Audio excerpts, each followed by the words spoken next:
This time on Fliptv News, the headlines. Kwara Varsity justifies expulsion of 87 students. Man 24 to die by hanging for killing brother. On the Omicron, Sarafa Ishola condemns England's red list, says its travel apart held. And finally, Sylvester Oromoni, Nigerians demand justice over Dowen College's death. Good evening, I am Shijola Afolabi. You're welcome to Fliptv News. Now, news in details. Kwasu Professor Mohammed Akombi, son, has said the university is strictly for academics, warning that any student involved in cultism or antisocial behavior would be expelled from school, justifying recent expulsion of 87 students. He advised parents and guardians to endeavor to give their wards home training and ensure that they are disciplined to avoid unpleasant consequences.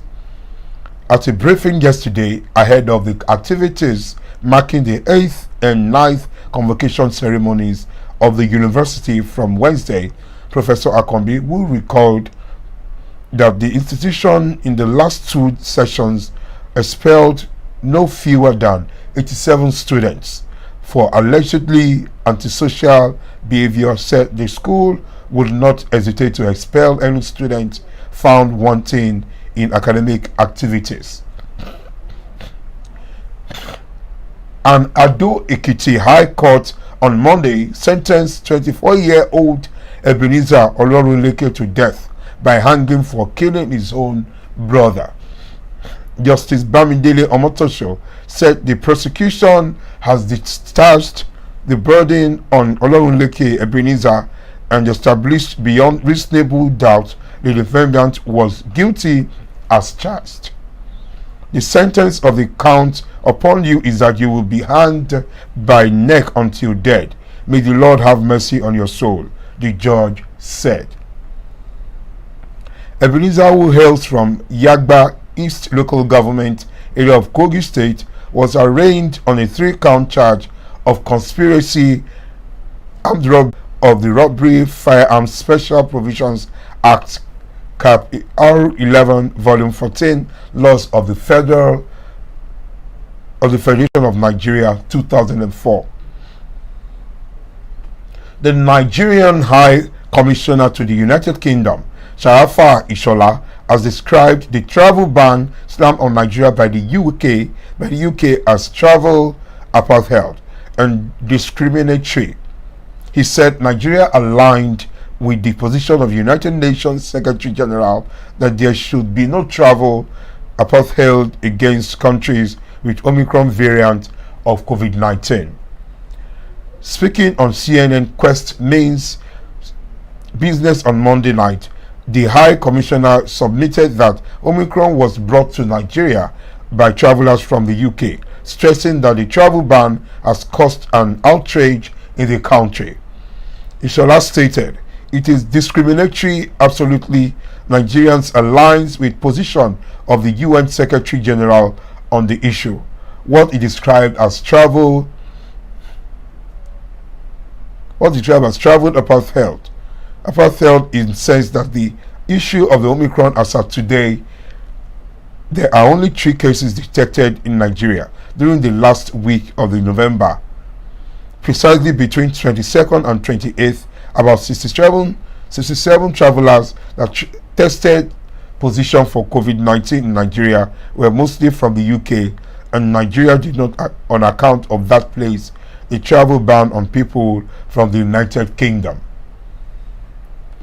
The envoy saluted the South Africans for detecting variant, adding that the next step for scientists to study its structure and features.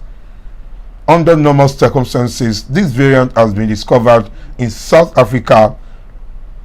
South Africans for alerting the world to the Omicron variant. The next thing should be for scientists in the world to determine the various features of the variant I must say, as of today, South Africa did confirm that this variant does not involve any hospitalization, neither does it involve any death. So the issue of slamming bans on account of other variants is not the right thing to do, the diplomat submitted. On the low vaccination rate in the country, Ishola attributed this to low availability of vaccines, adding that Africa has not received its fair share of vaccines. Sylvester Oromoni's family accused 5 fellow students at the Dowen College in Lagos of torturing him because he refused to join a cult group. His death has outraged many in Nigeria, and the school has closed indefinitely. In a statement, Dowen College said the boy died as a result of injuries sustained while playing football. Preliminary investigation showed there was no fighting, bullying, or any form of attack on the boy, it said. All I want is justice, Sylvester's father, Sylvester Oromoni Sr., told BBC News Pidgin. He disputes the school's account of what happened. Another family member, Sylvester's cousin, has given his version of events. He alleged on Twitter that the 5 boys had accosted Sylvester, locking him in the hostel and giving him a chemical to drink, none of which has yet been corroborated by the police, who say they are still investigating. As officers continue their investigation, Sylvester's father says he wants Dowen College to hand over the students he accuses of assaulting his son. A national students body says it is creating its investigating committee. The deceased was a student before he died, and NANS, the National Association of Nigerian Students, is for the interest of all students. The Vanguard newspaper quotes Kapo Olawale Samuel of NANS is saying, multiple petitions are circulating online, calling on authorities to prosecute those responsible for Sylvester Oromoni's death and deliver justice to his family. Justice for Sylvester has continued to trend across all social media since last week, and the WhatsApp group has been created for the same purpose. For more news and updates, please stay tuned to Fliptv News. I am Shijola Afolabi. Bye for now.